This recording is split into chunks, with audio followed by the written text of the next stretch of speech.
they have a lot of hopes, and they thought last year they were turning the corner. Even early this year, they start turning the corner, and then you lose 13 games in a row. Edmonton chipped away, got a late goal, won the game 4-3. I felt like they dominated the third period.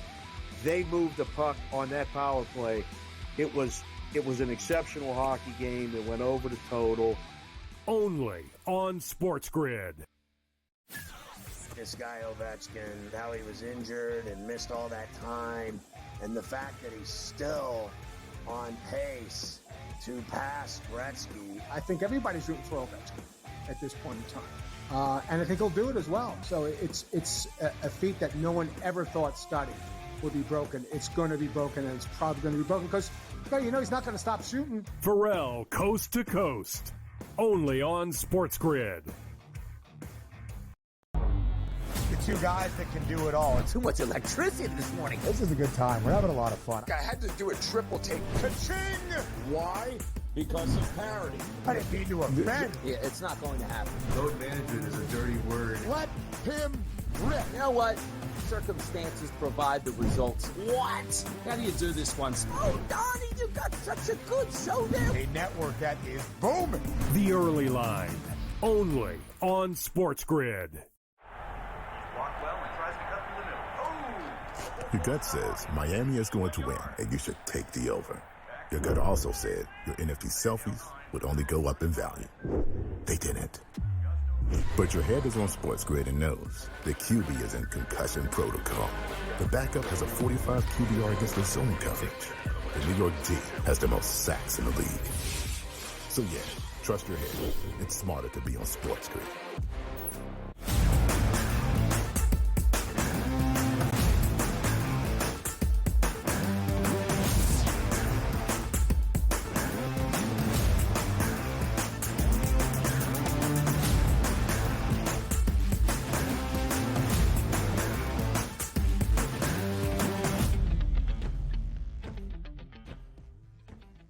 Yes, it's time to rise and grind right here with the Early Line, Sirius XM channel 159, right here on the SportsGrid Network. And boy, oh boy, do we have a show on a Tuesday. Number one, I haven't been on a Tuesday show, Joe Ranieri, since the month of August. So refreshed and ready to get after it. A national championship game last night, which we will preview. A huge weekend in the NFL with AFC and NFC championship previews. The NBA action tonight heating up. We don't know if the Sixers will actually be able to take down the Nuggets, but we'll find out what Joe Ranieri has to say later in the show. But here we are, Joe. It's Donnie, it's Joe, it's Tuesday, it's the Grid. How do we feel? It's the way it used to be, Donnie. It's like putting the band back together here, my man. Pleasure to see you again. Looking forward to breaking down what happened with Ohio State and Notre Dame last night. Absolutely. Let's get right to it. The 7-7, the hottest topics across the sporting landscape. None bigger than last night. The first quote-unquote real college football playoff that we've seen culminates in a victory for the Ohio State Buckeyes, 34-23 over the Notre Dame Fighting Irish. The one thing that we thought coming into this football game, of course, Ohio State was more talented, but Notre Dame, the will to fight, to play great defense, get some timely offense, found themselves in the championship game, and what looked to be a blowout got a little bit tight late with the spread itself. Ohio State ends up covering, winning, the game goes over. How did we feel about the first real national championship playoff, Joe Ranieri? Listen, I think the best team won. I think the best team in the playoffs eventually made their way through and ended up winning, and that was Ohio State. I give Notre Dame a whole lot of credit, but you kind of had that feeling, Donnie, the minute that went down 21-7 early in that game. If they weren't leading at the break, they weren't going to be leading late, Notre Dame. It's just not who they are. They gave it all they had, but too much talent, too good a team at Ohio State. Yeah, we'll get to this game all throughout the show today. But the one thing that was interesting to me is Notre Dame had the perfect start to this game. Damn near bled the entire first quarter clock out and scored a touchdown. I'm like, whoa, this could be interesting. And then Ohio State's like, yeah, we'll score just about every single possession that we have the rest of the way. And that's what happened. But we'll get back to that. The NFL big topic yesterday. We were not arguing, but saying, when is the first time an NFL coach is going to get hired this week? I thought it would be yesterday. And it was yesterday, and it was Ben Johnson, the new head coach of the Chicago Bears, Joe. Yeah, I mean, interesting. Division rival. They plucked their OC, which makes me have a whole lot of questions about the future of Jared Goff and what's going to happen in Detroit. So interesting that they're swapping uniforms there with Ben Johnson. We'll see if he has the same effect on Caleb Williams. I know that's what they're hoping that he had on Jared Goff, but that's a tall task. Yeah, a lot of dominoes are going to fall, too, because the one thing you loved about the Detroit Lions was Ben Johnson was the offensive coordinator being creative. Jared Goff looked like a good quarterback, at least up until that final game against the Commanders. So two teams now in the same division looking at rivalries over the next 5 to 6 years because Ben Johnson heads to the Windy City to try to beat the Detroit Lions next year. So some interesting topics there. Another one, Lou Anarumo, one of the older offensive coordinators, should I say veteran, maybe a better word, veteran defensive coordinators in the NFL, had a great string with the Cincinnati Bengals, but the dam just broke, primarily because he didn't have a ton of talent on that Cincinnati Bengals team. Let go by the Bengals, but now finds himself as the Colts defensive coordinator. How about that? AFC to AFC here for Lou Anarumo. Yeah, when the minute a word came down that he got fired, Donnie, I had said he will be unemployed for all of 30 minutes. There will be, trust me, there will be a team calling him immediately. He seemed to be the fall guy for what went wrong with Cincinnati, but if you only invest on one side of the ball and not the other, guess what tends to happen? Yeah, they end up, instead of the head coach, it falls on the DC, but he'll have a lot of success and a lot of young talent to work with at Indy.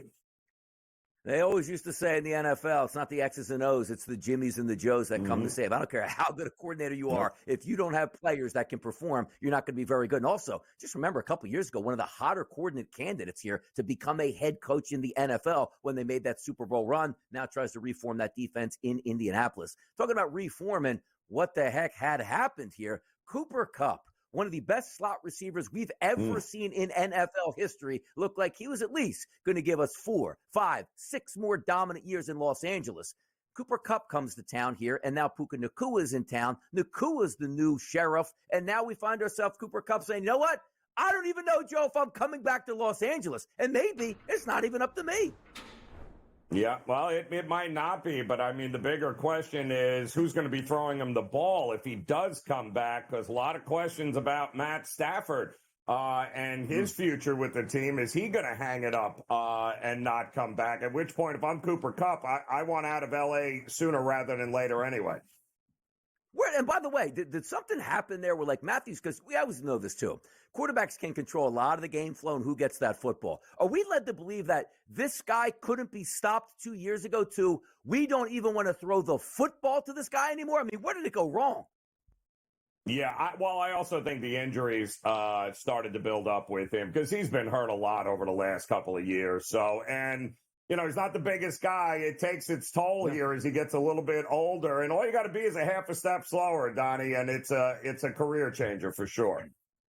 Absolutely. Talking about a little bit, maybe a half step slower. How about those Golden State Warriors who are 21-21 on the season? You want to talk about showing up for a home game on a holiday that the NBA loves to showcase its best talent? Yeah, the best talent was the Boston Celtics yesterday. 125-85. And Joe, it didn't even feel like it was that close. The Celtics pulverized the Warriors on MLK Day. Yeah, I mean, 39 points in the first half, Donnie? 39? We're used to seeing that in the first quarter from them. But, it was not a good look for the Warriors, who started out great, but now are hovering around 500. And you gotta question whether or not they're even going to finish 500 the rest of the way. Let me ask you a quick question, because we'll get to some NBA a little bit later in the show. Is it time to break up the band, or are you just too in deep and say, well, we'll just ride this one out this year and try more in the offseason? You're going to have to. I don't know what you're going to do. I mean, you're married to Steph Curry here, and Draymond's not going anywhere anytime soon. They are void of some talent right there. They need to figure some things out. And what happened to Wiggins, by the way? What is like, really? Ugh. I don't know. I mean, it's hard to have a championship run, which they had, which is so spectacular. And eventually all things have to come to an end. But 21-21, Yep. We'll see where it goes this year. And how about this? Here's what I thought the topic was going to be. The Dodgers signed Anthony Santander to a 5-year, $92 million deferred contract. Oh, no, it was actually the Blue Jays. Another team stepping in and signing a quality ball player. You needed to fill in some of those voids for the Blue Jays. Santander comes over in division from the Orioles to the Toronto Blue Jays. Well, at least the Blue Jays hit on something they threw an offer at, because apparently, I guess I'd rather be like the 11th offer and no offer at all if I'm Santander. But listen, kudos for him. Certainly deserved it, but they lost out on Fried, Corbin Burns, Clay Holmes, Juan Soto, Gleyber Torres, but they landed with Santander. So kudos to the Blue Jays. Yeah, the country's freezing right now, temperature-wise. Blizzards down in New Orleans. Maybe they make Miami might be the only actual city above freezing today. But that doesn't mean Major League Baseball isn't creeping up in just a few weeks. Pitchers and catchers, and maybe some better weather here on the East Coast. How about this? The Australian Open in the middle of the night. We watching this? Coco Gauff goes down. A major match is on right now. Joe, how are we feeling about tennis? Yeah, well, you're right. It's all about some dogs here. And you would think with all the tennis experts we have behind the scenes here that somebody might have dropped, a bomb at plus 300 or something for us. But no, we're still waiting for that phone call. How about you? Yeah, how about this, too? As I was going over the highlights for the show, I'm not a huge tennis guy, but I thought I read that somebody was already expecting Alcaraz to down Djokovic, and now that match actually isn't over at this point. So we got to get things figured out behind the scenes. But the one thing we do know, it's a Tuesday morning. It's a SportsGrid Network. It's the early line. It's Joe and Donnie. We have so many hot topics to hit all throughout the show, which includes the National Championship that took place last night. Come on back. We're just getting started, baby.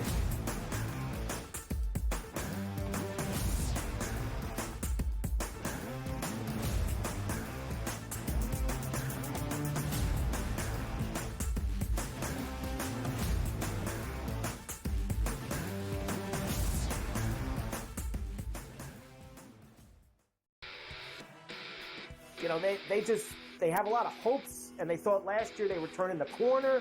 Even early this year, they start turning the corner, and then you lose 13 games in a row. Edmonton chipped away, got a late goal, won the game 4-3. I felt like they dominated the third period. They moved the puck on that power play. It was an exceptional hockey game. It went over the total. Only on SportsGrid. This guy Ovechkin, how he was injured and missed all that time, and the fact that he's still on pace to pass Gretzky. I think everybody's rooting for Ovechkin at this point in time. And I think he'll do it as well. So it's a feat that no one ever thought starting would be broken. It's going to be broken, and it's probably going to be broken because, he's not going to stop shooting. Pharrell, coast to coast. Only on SportsGrid. The two guys that can do it all. Too much electricity this morning. This is a good time. We're having a lot of fun. I had to do a triple take. Ka-ching! Why? Because of parity. I didn't mean to offend. Yeah, it's not going to happen. Load management is a dirty word. Let him rip. You know what? Circumstances provide the results. What? How do you do this one? Oh, Donnie, you got such a good show there. A network that is booming. The early line. Only on SportsGrid. Your gut says Miami is going to win, and you should take the over. Your gut also said your NFT selfies would only go up in value. They didn't. But your head is on SportsGrid and knows the QB is in concussion protocol. The backup has a 45 QBR against the zone coverage. The New York D has the most sacks in the league. So yeah, trust your head. It's smarter to be on SportsGrid.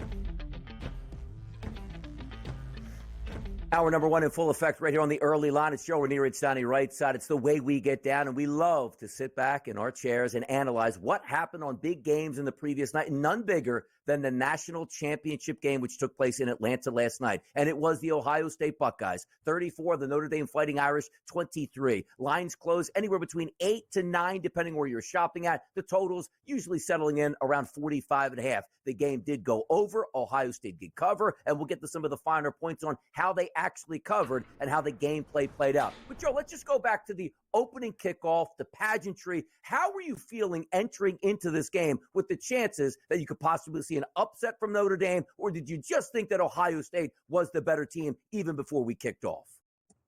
Yeah, I was all on Ohio State, Donnie, from the get-go. I've had future tickets on them, and I did not quite understand the opening up at 9.5 and all that money coming in all week on Notre Dame. I just thought there are levels to this, and Notre Dame, great team, great season. But the problem with a Notre Dame is that they're not built to come from behind. And what we have been seeing over the last month in these playoffs from Ohio State, the game script worried me for Notre Dame. What would happen if they fell behind 1 or 2 scores? Would they be able to throw their way back into the game? And ultimately, they couldn't. And that was why I was worried about that number. Even when they scored in the first on that first drive, 15 plays, you were able to get Ohio State at 4.5, 5, under a touchdown at that particular point, which I just thought was crazy because Ohio State, the single most talented team in the country that actually played to a level of their talent, which is, unfortunately, Donnie, we don't see that every year. It felt like a mismatch, and ultimately it kind of was a mismatch when it was all said and done. Yesterday, when we did the early line, myself and Ben, we do the triple option at the end of the show. And for me, I said, you know what? I'm going to take Notre Dame with the 8.5 points. But I couldn't find too many people out there, Joe, that were like, you know what? I don't even want the 8.5 points. I just think Notre Dame's going to win the game outright. It was almost like you're trying to thread the needle, which ended up losing on the 8.5. And we'll go over how that game actually played out in the fourth quarter. Did hit the team total, Notre Dame over 17.5 points, and also a prop bet on the FanDuel Sportsbook, the fourth quarter over 10.5 points, which I actually did need that late field goal, which cost me a win, but gave me a win, but gave me a winning night. So it all worked out in my favor. But you couldn't have scripted, Joe, a better start to that football game for Notre Dame. Feeling like a 50-play drive taking up the entire first quarter, and they punch in a touchdown. If you are the underdog, to take the ball first and go right down the field and score, that had to feel good. So optimism for me was changed. Like, wow, is there a chance that Notre Dame really came to play? And this is the game script. And maybe Ohio State, that's more talented, they would say, you know what? Now we got to actually be hurried up here. We're not going to get a lot of possessions, and maybe we're going to force things. That didn't happen. They countered right away with an equalizing touchdown. Yeah, yeah, exactly correct. They answered immediately, but it was also the way that Notre Dame put together that opening drive, Donnie. 15 plays, they go 75 yards, they take up almost the entire first quarter.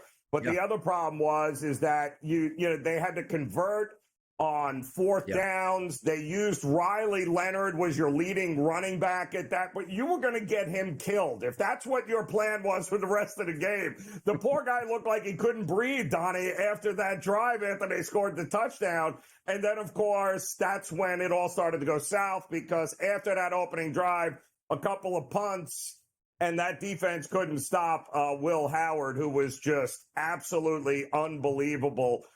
Completing 14 of his first 15 passes. And that answer back by Ohio State told you everything you needed to know about if they were, could this be the upset? Could Notre Dame actually have just sent a message?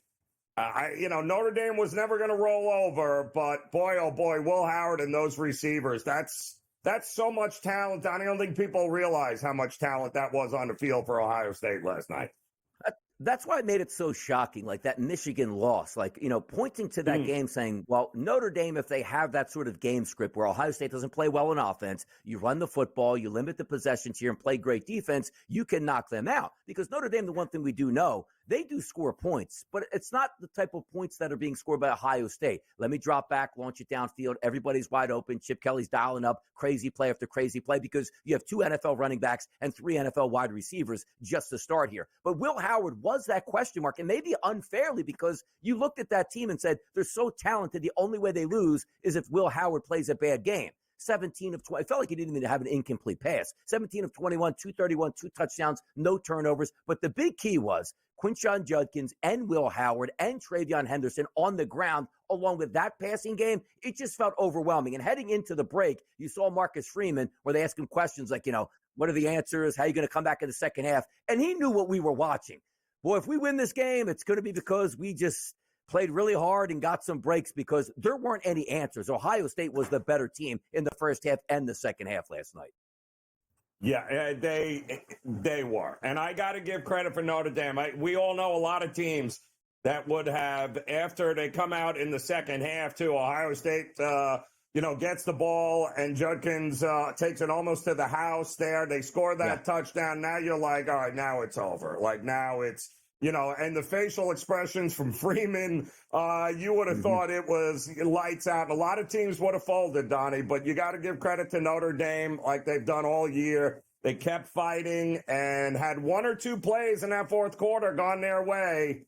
My goodness, we might be having a different conversation, but ultimately the more talented team ended up coming through when they needed it the most.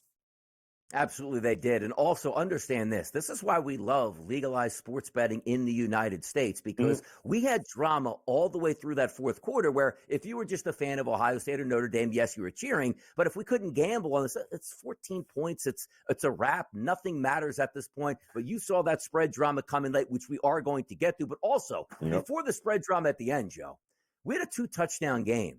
And I had 17.5 as a team total. Notre Dame, had 15 points on the board. And I said to myself, 4th and goal from the 9. They're going to have to go for this. They're probably not going to get it. They bring the field goal kicker out. And I said, this is a ray from God that's going to cash me a ticket when I never deserved it in my life from a bad coaching decision. And then the football god said, Donnie, absolutely not. A missed 27-yard field goal. But it didn't matter. I still covered. But let's get to the final couple minutes of this title game and how Ohio State actually won. We'll be right back.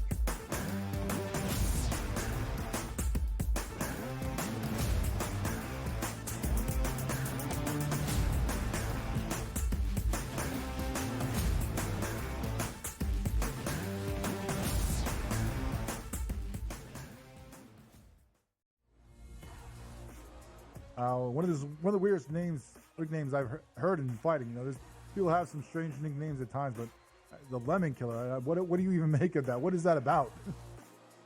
I don't even know what that means, but I'm gonna squeeze him like a lemon on the day we fight, and he's gonna pop.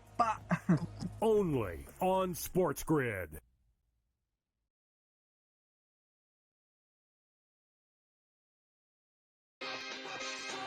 What if he gets Kellen Moore? CS guy, right? He was like supposed to be the coach in waiting when he was the offensive coordinator. Is that enough? Like, does Jerry pull the trigger for that? Or does he pull the trigger for Dion? Mike McCarthy would have not let this play out this way unless he had a job. So I think McCarthy already has the New Orleans job. Game time decisions. Only on SportsGrid. Your gut says Miami is going to win, and you should take the over. Your gut also said your NFT selfies would only go up in value. They didn't. But your head is on SportsGrid and knows the QB is in concussion protocol. The backup has a 45 QBR against the zone coverage. The New York D has the most sacks in the league. So yeah, trust your head. It's smarter to be on SportsGrid. We all know MVPs don't win the Super Bowl. It's not about MVPs, man. The only MVP, fine. Win the MVP of the Super Bowl. Nobody cares about the MVP of the regular season besides people that bet on it, the actual player themselves, and their agent that's getting a cut of the bonus money. Other than that, who cares? What do you care who wins the MVP? Like I said, unless you bet on it. Right? If you bet on it, fine. Then I guess you care. Sports Rage tonight. Only on SportsGrid.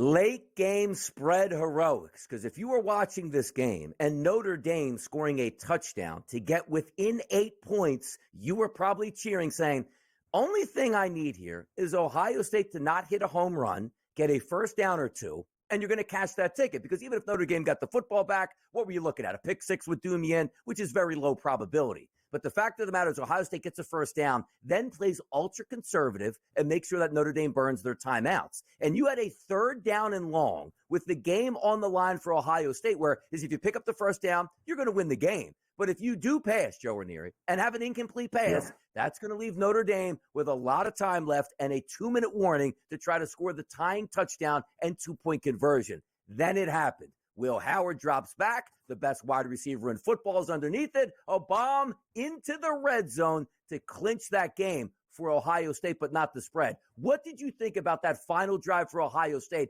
and that pass at that point? Because Twitter/X was going nuts saying, Ryan Day's going too conservative here. This could bite him, and then launches the bomb.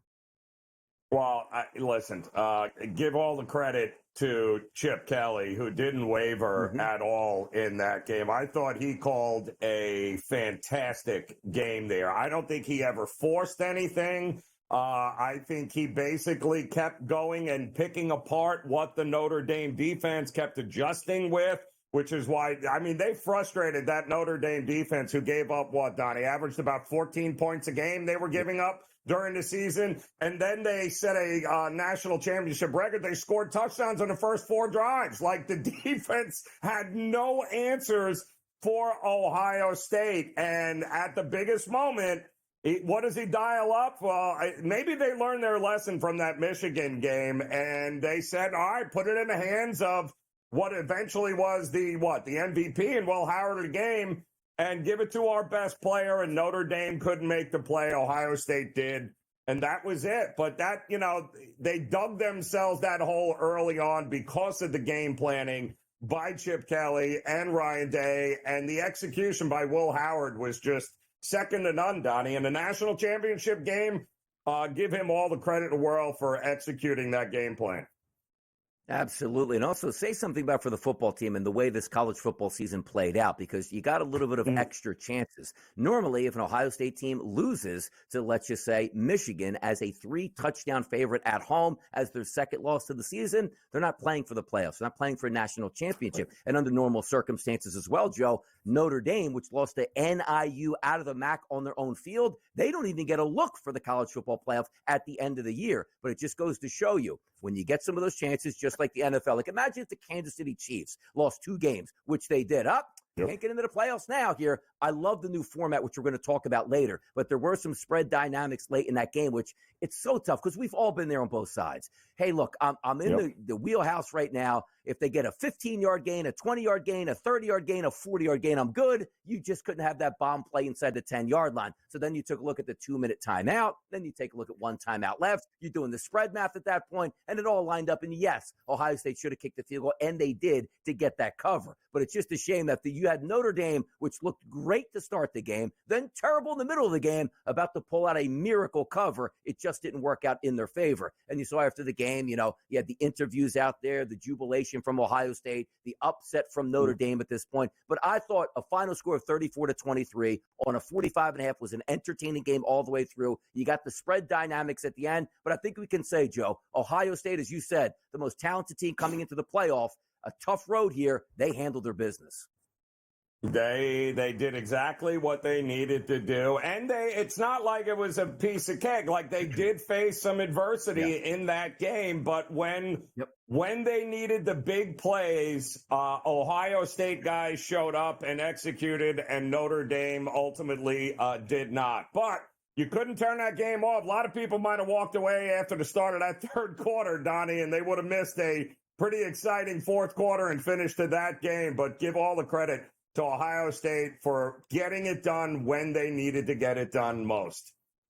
Yeah, we're going to take a look at the next segment, the title path to victory for them, because it was interesting, and they didn't get any layups in that spot. But I tell you what's interesting is you look at Ohio State, 14-2 on the season. It feels like it wasn't that long ago. It's like, hey, national champion played 10, maybe 11 games. These guys are playing 16 games all the way through to win it. And we'll talk even later in the show about a possible expansion of the college football playoff, which means you're basically playing an NFL season in college football, which is something they're not used to. But when money talks, you're going to make those changes, and you're going to put more teams in and have more games that you can sell to networks. You can bank on that. Ohio State, national champions for 2024. We'll talk about much more next right here on the SportsGrid Network.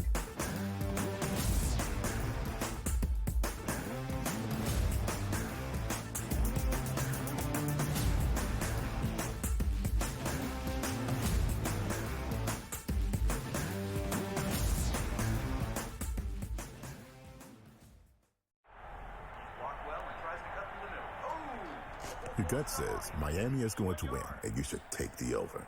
Your gut also said your NFT selfies would only go up in value. They didn't. But your head is on SportsGrid and knows the QB is in concussion protocol. The backup has a 45 QBR against the zone coverage. The New York D has the most sacks in the league. So yeah, trust your head. It's smarter to be on SportsGrid.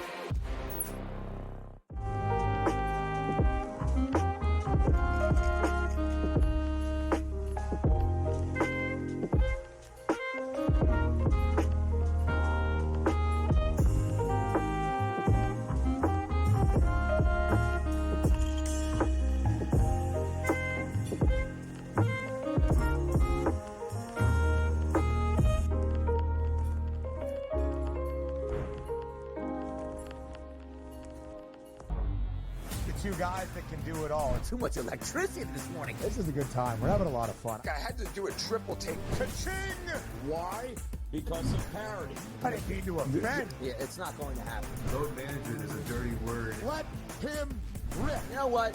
Circumstances provide the results. What? How do you do this one? Oh, Donnie, you got such a good show there. A network that is booming. The Early Line, only on SportsGrid.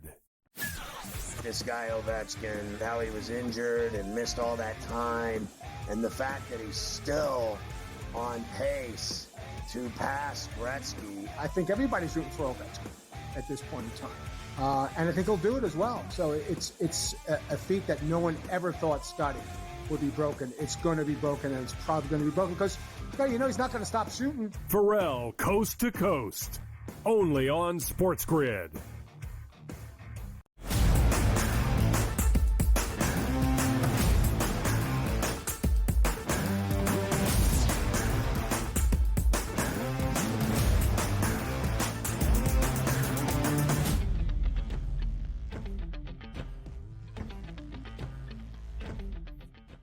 Having some fun right here on the Early Line. It's Donnie right side. It's Joe Ranieri, the national championship. We have crowned a champion, and it is the Ohio State Buckeyes, 14-2 on the season. And this wasn't a season that we looked at and said, man, it'd be amazing if Ohio State won a championship. They were expected to do well this season, opening as their preseason title odds at a 4-1 price. And where do they find themselves entering into the title race? At a 5-1 price here. The only question was, boy, is Ryan Day going to get fired 24 hours after Michigan had upset them on their home field? We knew they were getting to the playoffs, but in a rivalry game to be embarrassed like that when you haven't beaten them, and Michigan was a champion the year before, and who would have thought that after that game they could pull it together and win a national championship? Because the one thing, Joe, I love about the competition now is you are proving it on the field. You're not having a or let's just say back in the day, hey, the number one team went to this bowl, the number two team went to another bowl, and let's vote on it. No, you didn't even have the BCS where it's like, oh, that's a ripoff. It's a one-game playoff here between two teams and computers decided here. You actually have to win games. Ohio State won 4 games, and not against the Boise States of the world. No disrespect, which I'm putting a little disrespect on it. The Arizona States of the world. No disrespect. They showed themselves pretty well in the college football playoff. But when you look at it, Tennessee, Oregon, Texas, and Notre Dame, no doubt about it, Joe. Nobody's going to argue like, they got an easy draw. That was an easy run. No flukes here. Ohio State was the best. No, they were. And, I mean, you got to go through the 2 SEC teams. Oregon, the best offense in the country, bar none. And then, of course, you go to a Notre Dame defense that was also one of the best in the country. That gauntlet was crazy. But you just kind of knew it from that first goal in that opening game. you just kind of looked at this Ohio State team and went, boy, they figured something out here, Donnie, didn't they? I mean, this looked like a team on a mission. And my only concern with them was, did they leave it all out on the field against Oregon? Because they were hell-bent on getting their revenge on Oregon. They had hoped to get it in the Big Ten title game, but unfortunately didn't work out because they let the ball drop there on Michigan. But my goodness, when they dismantled them, you just kind of went, boy, oh boy, guys, this is a totally different Ohio State team. Finally living up to the talent level. And I think that's been the biggest criticism of Ryan Day, is that Ohio State always has the most talent of any team in the country, and they never put it together, Donnie. And they put it together. And that's exactly what you got, because that gauntlet, very few teams outside of the Ohio States of the world would have been able to run the table like they did.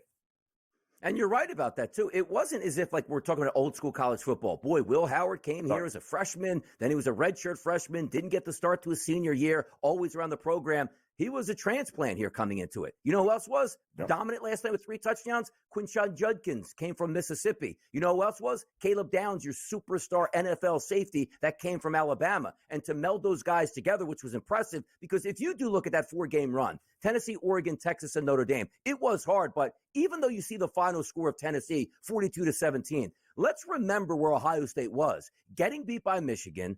Nobody in Ohio State fandom was talking about Ryan Day making a run to the championship. They're saying, who's our next coach going to? Could it be Mike? Could it be Vrabel? Could he not go to the NFL? And please come back and save us from Ryan Day, who was born on third base at this point, as the people would like to say. And to be able to win that game, because nobody was really believing in Ohio State, and Jack Sawyer yelling into the camera once they beat Tennessee, y'all thought we were dead. And it's like, maybe they're not. Maybe that talent would get together. And then going on the road in a neutral site game to take on Oregon, the team you lost to, and that game, 41-21, wasn't as close as that. They dismantled Oregon. And then you felt like, wow, Ryan Day, the sign of being a good coach is, I rallied this locker room after our lowest point. Now we're playing the best football that we've played on the season. That's a true credit to him and getting that program back on track. I mean, it was a great coaching job, but this coaching job started a couple of years ago when they brought in Jim Knowles and plucked him from my Oklahoma State Cowboys as the defensive coordinator, one of the most underrated DCs in the country. That was a great hire. Then he goes out and he gets Chip Kelly, who is still one of the greatest offensive minds college football has seen. And then that coaching staff, that's all with Ryan Day, right? He's the CEO of Ohio State football. He'll get all the credit or he'll get all the blame. He's gotten the blame more than his share, but to put together that kind of coaching staff to get the most out of the best talent combined of any school anywhere, nobody's got more talent than Ohio State. And you can have all the talent in the world, doesn't mean that you're going to get them to live up to it. This coaching staff, and it starts with Ryan Day, got this team on track and to live up to their talent level, and they are now national champions and could be one of the best runs that we see for a very, very long time with this new format. And credit those fans, like the fans of Ohio State in that Columbus area in Ohio, treat that like an NFL team, which means you're spending a lot of money. Like you have a home game, got to buy new tickets to that one. Then you're like, okay, we got to go on the road 3 times to Oregon, Texas, and Notre Dame. And everywhere you go, it feels like those neutral site games have a home field advantage for the Ohio State Buckeyes. So it's a credit to their fans. Me, for a long time, being a Miami fan, when they used to play in big games, Miami would show up in the national championship game, have a sliver of alumni in one section of the stadium, and the rest of the stadium was the other team. Now, granted, Miami usually used to win those big games. They don't anymore. But Ohio State to have that advantage of traveling on the road, knowing that when things aren't going correctly and you do something well, like, wow, the crowd is actually cheering for us. That goes a long way, so credit to those fans. But if we do, Joe, start to look ahead at next year, and it's never too early to take a look at the 2025 odds here for the 2026 national champion. It's no surprise. It's Ohio State at plus 450. Now, let's just start with them here, because there will be changes in the backfield, at the quarterback position, the transfer portal, attrition, players coming in. Do you think that Ohio State, fresh off of that championship, looking for their quarterback for next year, is rightfully placed as the number one in the odds market on the FanDuel Sportsbook? Again, they'll win the recruiting game. They'll win in the portal. Now they're national champions. They haven't been national champions in a long time since Urban Meyer was on those sidelines, right? And they still manage every year to win the talent pool, don't they? Whether it now be the transfer portal or the recruiting trail and getting the top high school kids. Yeah, listen, it's not hard to figure out. You want to play for national championships? You think you're that good? You want a ticket to the NFL? Come to Ohio State. And that has not changed. And I don't see it changing now that they actually have the championship in-house. So I think it's only going to get better. The question is, does Ryan Day stay? Or does somebody in the NFL make him an offer he can't refuse? Or things like Chip Kelly, who any other college program is looking for a college coach, is like, sure, we'll get that guy. So the spoils of your success here can turn into we lose some guys, not only players, because we are living in the NIL age where who's to say that Jeremiah Smith doesn't go, love Ohio State, love winning the championship. Let me just go check out that portal to see if there's $5 million out for me and if Ohio State wants to match that. So get ready for that. And also, if you are looking at the NIL era, which is going nowhere and even more lawless than when it was put in right now, look no further than saying, look at the top odds makers here of what they're saying at the FanDuel Sportsbook. Ohio State, Texas, Oregon, Georgia, Penn State, Notre Dame, Alabama, Tennessee, Clemson, and LSU. There's no group of fives in there. The best teams with the best fan bases and the most money, the Blue Bloods, year after year after year will be up top on there, and there's no surprise. Texas, hey, maybe Arch Manning can take another redshirt year next year and just hang around college football, or is he ready to step to the table as a plus 650 favorite in there? Oregon, plus 650 as well. Georgia, Penn State. On that list, if we remove Ohio State, who do you actually like for next year, Joe? Is there a team in there at that price point that you like? Yeah, it's so funny because you look at that list too and you're going, there's more money on that list. Those universities have more money to spend on players than anybody else. And ultimately, that's how you're going to get talent here. I think they're right in no particular order, but those teams are the ones we should all be considering at this point for a championship next year. College football, we put a bow on it. Before you know it, it'll be week 0 next year. But the NBA needs our attention, and it'll get it next right here on the early line.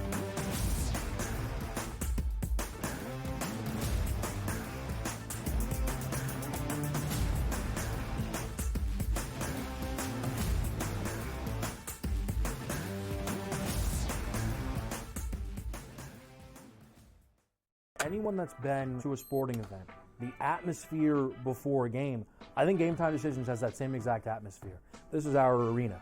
This is what we do. There is going to be an energy to Game Time Decisions that you will feel night in and night out. The excitement you get when you lock your bets in, when you're figuring out what you want to do, we can zone in on the biggest games each night. I want this to be the place that people come to before the game starts so they feel as ready as possible to lock in their cards. We are going to hit every single one of those markets that you need to know about. We're going to go through every single thing, and I've got a great team behind me that's going to help me get the job done. There is not going to be a better place, I promise you, than Game Time Decisions to get that new information, react to it, and be able to then bet accordingly. We will have everything at our disposal, and we will use that to our advantage.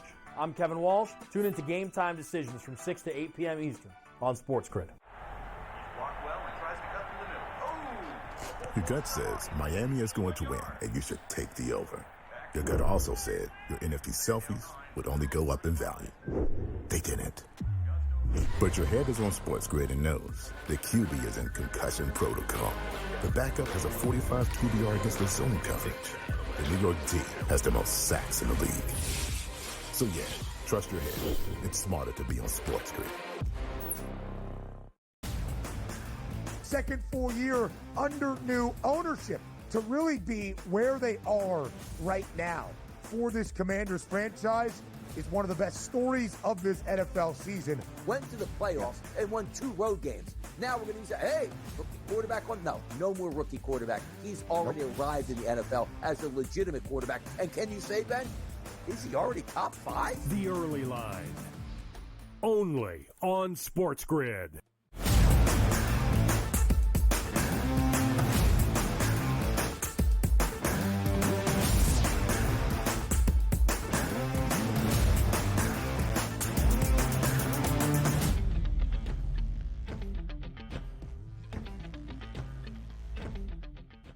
It's January. It's the association. It's MLK Day. It's big dealings here with some key matchups that we love to sit back and watch. Who doesn't like afternoon NBA basketball? We can get it. And we got that yesterday. The only question was, how close would some of these games be? And marquee matchups, Joe Ranieri, we did have, which included the Boston Celtics and the Golden State Warriors. However, did the Golden State Warriors understand that there is a halftime and a second half and come out ready to go? Because the third quarter last night was 43-24 Boston Celtics on the way to a 125-85 victory. An embarrassment for Golden State. The Celtics flexed their muscles. The Celtics improved to 30-13. The Golden State Warriors dropped to 500 once again. And this line, Joe, was minus 8.5, give or take, where you were shopping yesterday.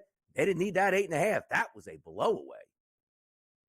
I mean, it wasn't even close. Wasn't close in the first half. It was even made worse by the Celtics winning the 43-24 edge in the third quarter. Just, I mean, absolute beatdown. Worst loss, I believe, in 40 years for at home for the Golden State Warriors. And that's saying something there. They went almost 8 minutes in the first and second quarters without making a bucket here. I mean, that's just absolutely inexcusable at home here. And not to mention that I believe both of these teams are back at it here tomorrow. And what are we going to get from Golden State? Is this a bounce back spot? Is it not? It just feels like the wheels are falling off this organization and this team. And there's obviously levels here. And if you're not playing up to it, teams like the Celtics or the Oklahoma City Thunder or the Cleveland, guess what? They're going to do this to you a lot, Golden State. So they got some questions they're going to need to answer quickly here, Donnie. By the way, like it felt like yesterday was like an open run gym type night because look at the 3-point shots, 20 of 48 for Boston, which you'll take. It was around 42%. Yep. But the Golden State just give up 14 of 53 from the 3-point line. Like you're combining over 100 3-point shots taken in one basketball game. And you know how it's real? Like, and I'm not saying you go back to the 80s or the 90s or early 2000s where you sort of mixed in the 3-point shot. But the Boston Celtics went 7 of 8 from the free throw line. You take a look at Golden State, 7 of 11 from the free throw line. Like nobody was driving to the rim. This just felt like it was like, you know what? Let's just hang up behind the 3-point arc and see how many 3-point shots that we can make at any given time to try to get us back into this one. So from a fan perspective and a betting perspective, if you had Boston, you cheered them on, you loved it. But boy, oh boy, if you're just sitting back saying, let me catch a good NBA basketball game, that certainly wasn't the NBA basketball game you were looking for in an absolute blowout. You know, we had another blowout, Joe.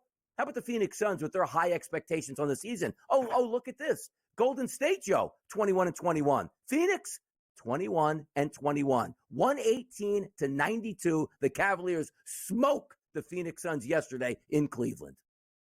Yeah, and really off the second and third quarter, that was just off the charts. 32-19, they won the second quarter, the Cleveland Cavaliers, and they followed that up with a 34-24 third quarter win. And it's the same old here with the Phoenix Suns. They're getting a little bit older, a little less depth. You know, that's what happens when you want to pay all these guys, right? You got Bradley Beal, you got Durant, you got Booker, and then what do you got, Donnie? You got no depth.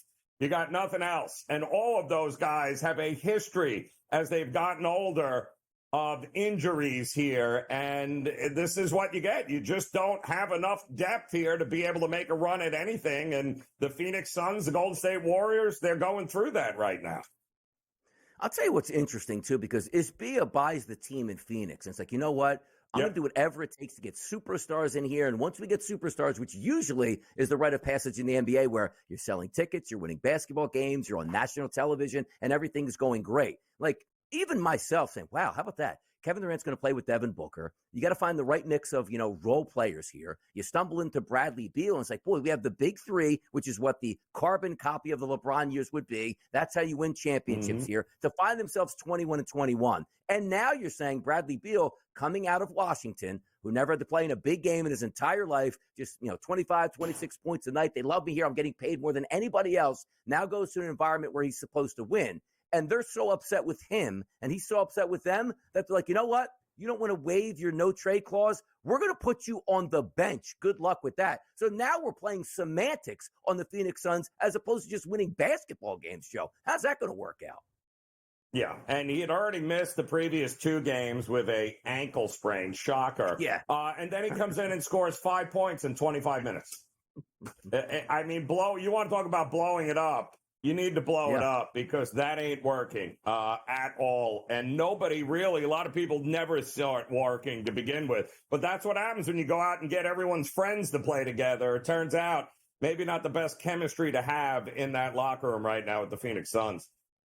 Yeah, Kevin Durant, not a lot of chemistry since leaving Golden State at this point, trying to be the hero per franchise, not working out in his favor. How about this game? The Memphis Grizzlies and the Minnesota Timberwolves teed it up last night in Memphis. Memphis is a 5.5-point favorite, won the game but didn't get the cover, 108-106. But again, if you are parachuting in to this NBA season in January, I don't understand. Golden State is 500. The Phoenix Suns are 500. Then look at the Timberwolves, who were making runs last year at championships, 22-21. Every time I check, Julius Randle feels like he's getting worse by the night. 34 minutes, 2 of 13 from the floor, 5 total points in that game. Bad loss for the Timberwolves. Memphis squeaks by. Yeah, and Memphis does what it does better than most here. Is they had to come back from a deficit in the fourth quarter. And, I mean, Jaren Jackson is just an absolute monster.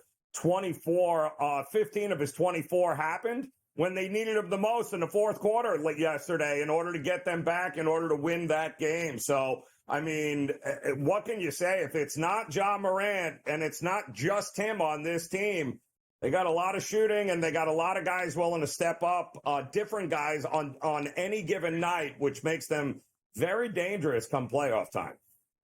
Yeah, I get angry at the Philadelphia 76ers here being in Philadelphia because it looks like a lost cause on a team that's well paid to do damage but can't even get onto the court. But you see that move, like Karl Anthony Towns traded away from Minnesota to New York. You get Julius Randle back. I know there's an acclimation project where it's like, you know what, we just don't have enough time, and it is what it is. I understand that, but things just aren't working out to where you're looking to take that next step. And a max contract for Rudy Gobert, 1 of 5 from the floor, 4 points. Stop the madness. By the way, who is going to win the NBA this season? Joe Ranieri and Donnie Rightside. We're going to talk about that next.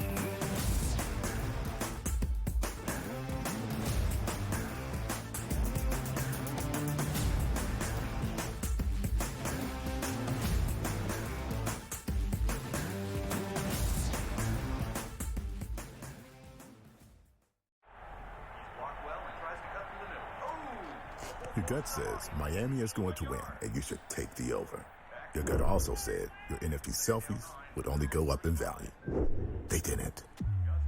But your head is on SportsGrid and knows the QB is in concussion protocol. The backup has a 45 QBR against the zone coverage. The New York D has the most sacks in the league. So yeah, trust your head. It's smarter to be on SportsGrid. He did nothing for 5 weeks. So he's becoming his brother. So I don't want to hear about how great TJ Watt is with his 0 playoff wins. And he's the first guy to admit it. He comes right out and says, I've never won a playoff game. I don't matter. All right, at least we all know who the best player on the team is. It's George Pickens. If you don't believe that, well, then screw you, too. Pharrell, Coast to Coast, only on SportsGrid. The Bostonian versus the Book. Real momentum on Deion Sanders becoming the head coach of the Dallas Cowboys. I heard that this morning. And Dallas is interested in the idea. Deion is interested in the idea, and there is equal interest in moving up to get Shedeur Sanders to be the quarterback for the Dallas Cowboys under Deion. Be a hell of a reality show. The Bostonian versus the Book. We all know MVPs don't win the Super Bowl. It's not about MVPs, man. The only MVP, fine. Win the MVP of the Super Bowl. Nobody cares about the MVP of the regular season besides people that bet on it, the actual player themselves, and their agent that's getting a cut of the bonus money. Other than that, who cares? What do you care who wins the MVP? Like I said, unless you bet on it. Right? If you bet on it, fine. Then I guess you care. Sports Rage tonight, only on SportsGrid.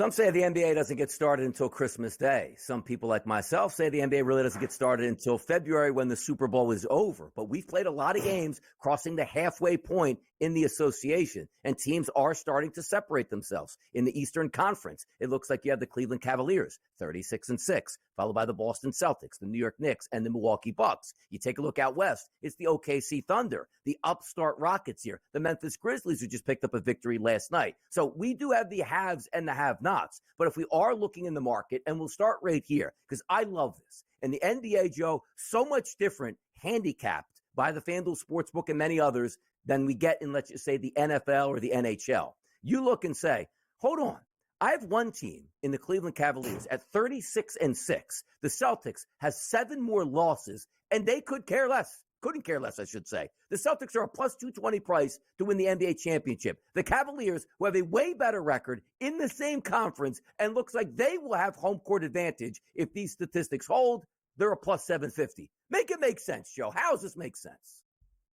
Yeah, and listen, there's no doubt that the Celtics, defending champs, are priced where they should be, right? Oklahoma City also has been unbelievable. I think maybe the lack of experience and success in postseason maybe have some people not trusting the Cavs just yet. Or though, I don't know, when you can get Tristan Thompson to show up for Mobley and still dominate the boards and get as much out of him as you have. I mean, Atkinson is absolutely a magician here. It's kind of hard to say, how am I not taking the plus 750 right now? The problem is, look at the teams they're going to have to go through if that's going to be the reality. The Knicks just behind them, obviously, and the Celtics and the Bucks we seem to have forgotten about.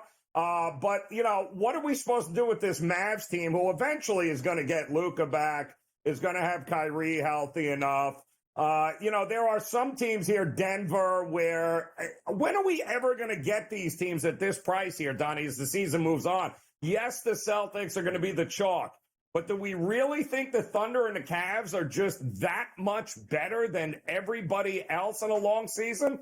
I don't know. Yeah, and that's the question, because we've even said just a few short years ago, remember when the Brooklyn Nets, Joe, were putting together that all-star team here? It was James Harden, it was Kevin Durant, it was Kyrie Irving. But they were injured at all parts of that season, and it looked like they weren't going to make the playoffs. But still, if you checked into the FanDuel Sportsbook, they were priced as a favorite because, okay, once we get to the playoffs, long series, long rest, the better teams over 7 games will prevail, the cream will rise to the top, as opposed to, hey, we're really not focused in January or February. There is something to that, but it is interesting where, to me, if you said, Donnie, right now, if you're just watching these basketball games, what is the best team? I would tell it to the Cavaliers. And it's not as if we're pricing it, Joe, that the Celtics are plus 220 and the Cavs are plus 250. Like, okay, they're really close here. They're not. Like, they're $5 a difference between those two ball clubs at this point, as you're just saying, well, the Celtics are champions. Once again, in a 7-game series, you would trust the Celtics even more, even though they probably won't have home court advantage. But let me flip it over quickly over to the Western Conference, because OKC sits there at 35-7.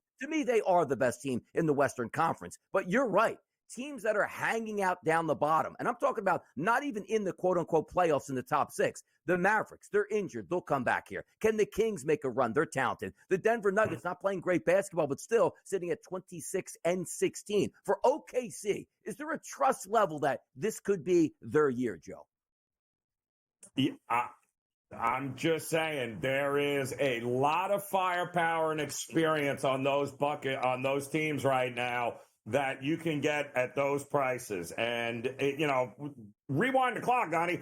Just 12 months ago, the idea that you could have got any of those teams, the Nuggets, the Mavs, or even the Bucks, how about the Grizzlies at 27-1? The idea that you can get any of those teams at these prices, I don't think the NBA is this top-heavy that the market thinks. I think ultimately the value, and there's a ton of it, is with the experience and the go-to guys when it matters the most in May and June, and that's with the Mavericks, the Bucks, the Nuggets. These teams should not be slept on at all. Yeah, a long way to go in the NBA season, which includes my Philadelphia 76ers. If the season ended today, they don't even make the play-in round at this point. It'll be the Bulls, Pistons, Magic, and the Heat. And then you're taking a look at that Western Conference. If the season ended today, we just saw Golden State absolutely get smoked by the Boston Celtics. They would be out of the playoffs. The Phoenix Suns, basically a half of the game, in or out of the playoffs. A lot of talent not playing up to the talent on some of these organizations right now, so something to watch out for. But it's the NBA. It's wacky until we get to the playoffs. Hour number 2 is next. Are you ready for some football? You better be, because we are. We'll be back.